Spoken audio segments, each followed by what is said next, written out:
Hello, my name is Cássio Andrade, and I am a professor in the Electrical Engineer Department at the University of Fortaleza, Unifor, Brazil. I am also part of the specialization course in the electric energy market at the same university.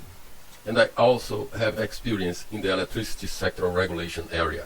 In this video, I'll tell you about the new landmark of the Brazilian electric sector that is in the process of being approved in the Brazilian Federal Senate. I'll make this presentation initially giving an overview of the Brazilian electric sector, its structure and its legal basis. And then I'll talk about the main changes in the new landmark of the electric sector. Brazil is a country of continental dimensions, and it is the third largest country in the world in territorial dimensions, with 56% of its area under rainforest. The population of the country is about 211.8 million inhabitants, who are concentrated especially in urban areas, divided in more than 5,000 cities. The peculiarity of the Brazilian electric sector is that the federal constitution attributes to the federal government the private competence for legislate on the matter of energy, electricity included, and it is established under the Article 22, Item 4 of the Brazilian Federal Constitution. Therefore, only the federal government has the responsibility to organize, establish regulations, and distribute utilities concessions, amongst other duties. Brazil currently has about 83 million consumer units, served by 54 distribution utilities spread across all of the states of the Union. These 83 million consumers are responsible for a consumption of about 600 terawatt-hours of electricity.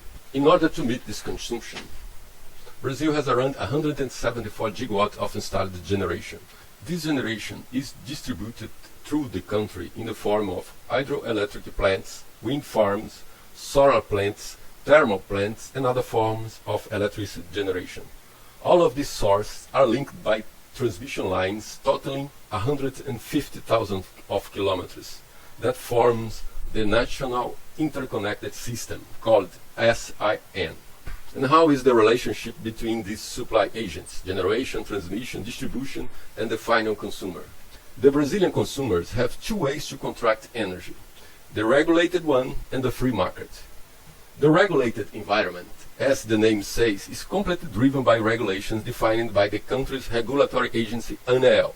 The relations between the supply agents and the consumer, which is named captive consumer, is determined by these regulations. The captive consumer, which represents about 70% of the total country's consumption, is named that way because he has an exclusive relationship with the electricity distribution utility. In other words, the distribution utility, in addition to provide its energy distribution services, also acts as an intermediary between the consumer and the other supply agent. This relationship takes place through the energy tariff paid by the captive consumer, which is composed of two items: the distribution system use tariff, TUSD, which effectively remunerates the distribution utility, and the energy cost tariff, TE, which is the part that pays for the effective consumption of the captive consumer. The captive consumer pays the full tariff to the distribution utility, and the utility is responsible to pay the generation and transmission utilities. This generation is contracted by the distribution utilities through energy auctions, which are organized by the regulatory agency, ANEEL. The captive consumer also has the possibility of generating its own energy through the installation of micro and mini distributed generation to meet its consumption. In the free market, the consumers can freely contract their energy direct with the generation companies, and they account for about 30% of the country's total energy consumption.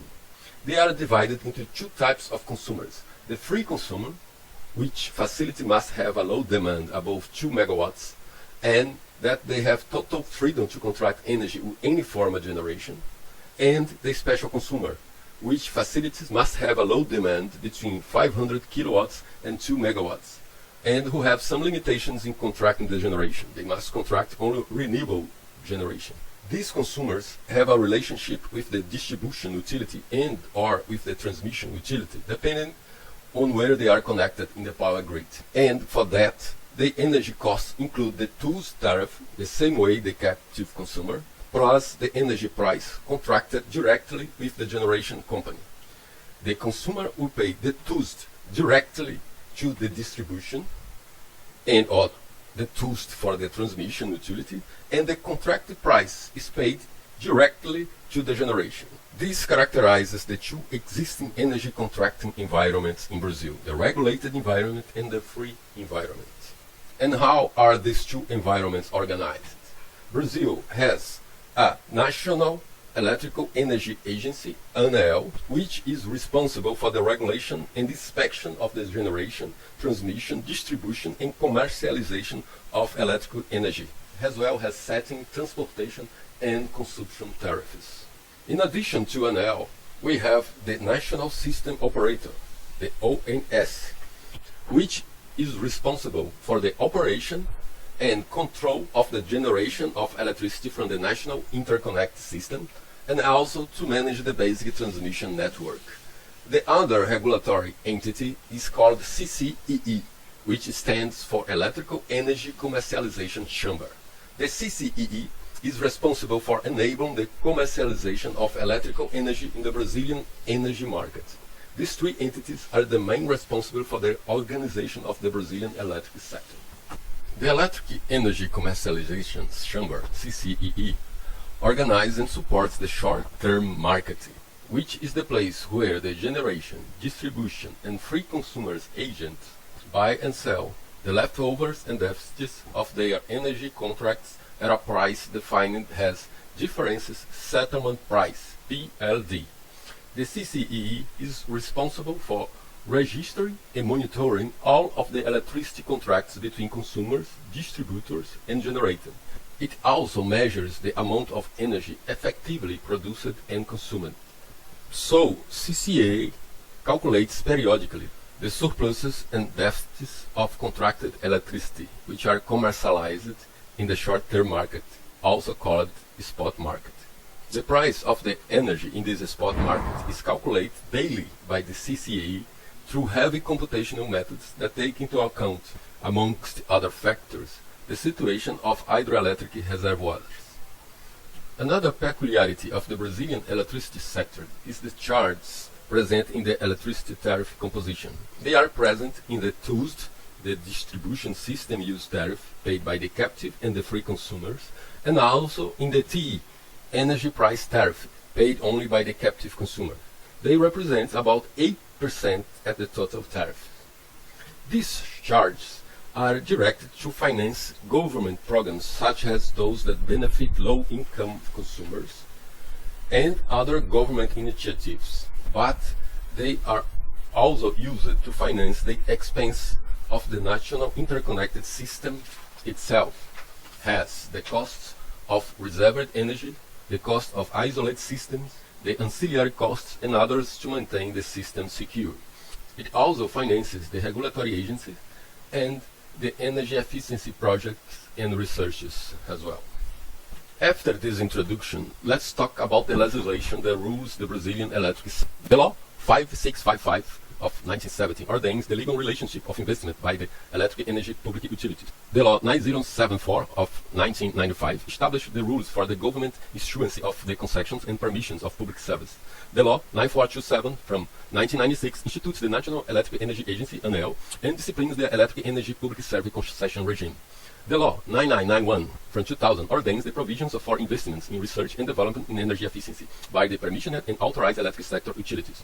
The Law 10438 of 2002 rules the emergency supply expansion, the extraordinary tariff recomposing, and creates a program that encourages the generation to renewable energy PROINFA and the Energy Development Account CGA, which are both financed by tariff charge. The Law 10848 of 2004 rules the commercialization of electrical energy. The Law 12101 from 2009 ordains the supply for isolated systems. The Law 12783 from 2013 rules the electric energy generation, transmission, and distribution concession, and also charge reduction and the tariff moderateness. The Law 13203 from 2015 ordains the renegotiation hydrological risk from generation, utilities, and other matters. And finally, we will have the new regulatory framework, which is the PLS 232 from 2016, that is currently in order to be voted on in the Federal Senate. The PLS 232 defines the electric sector business model, the portability of the electricity bill, and the concessions for the generation of electrical energy, and amends all the laws that I have just cited. The document has approximately 25 pages, and I would like to highlight the main changes that it proposes. The first and most important is that within 42 months, the government must reduce the load and voltage limits of consumers who can freely buy energy from producers until reaching all of the consumers. In other words, within 42 months, 3 years and 6 months later after the approval of the law, all of the Brazilian consumers, even low voltage consumers, may have access to the free market and no longer be a captive consumer. They can even contract values lower than the total load. Also, a set of consumers may be brought together due to a common interest and freely contract their electricity. These consumers with load demand less than 500 kilowatts will be represented on the CCEE by retail agencies. Currently, as already mentioned, we have free consumers with load demand greater than 2 megawatts. We have special consumers with load demand between 500 kilowatts and 2 megawatts, and in the near future we will have the retail consumer with load demand below 500 kilowatts.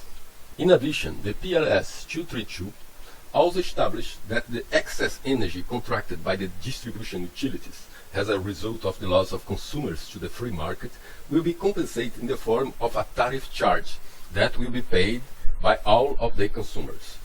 Another item in the PLS 232 regards ANEEL's attributions. It limits the imposition of administrative fines imposed on the distribution utilities, which goes from the current 2% of the annual revenue to 2% of the annual economic benefit. Also, the tariff modalities of all consumers' units must present differentiated tariffs by time of the day, and the provision of electricity supply service by means of prepayment by consumers adhesion. Currently, only high voltage consumers have mandatory tariff differentiates by time. The residential low voltage consumers have the option for a tariff called white tariff that allows tariff differentiation per hour, but the PLS 232 make this mandatory for all consumer units. After 60 months of approval, the TUSD and TUST tariffs, regardless the supply voltage, cannot be charged only in the per unit of electricity consumed. They must charge also the load demand, as it is today only for the high voltage consumers. The PLS 232 also established that the TUSD and TUST tariff discounts currently applied to energy generated from renewable source will be cancelled after the end of the producer's government issuance or at the end of the existing issuance extensions. It will still be granted to projects that request an issuance of or expansion of existing issuance within 12 months after the approval of the law. But the project should become operational within 48 months from the issuance. The executive government should implement a plan within 12 months to value environmental benefits related to energy source with low emissions of greenhouse gases, a way to compensate for the loss of this discount in the tariffs.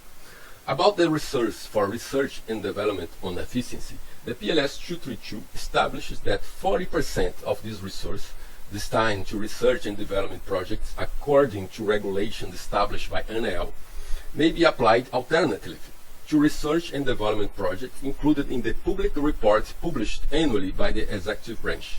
In this case, the minimum percent of 30% of the resource destined to projects developed by research institutions based in the North, Northeast and Midwest regions is not applied. Another proposed change refers to the definition of price and the account and settlement of operations carried out in the short-term market.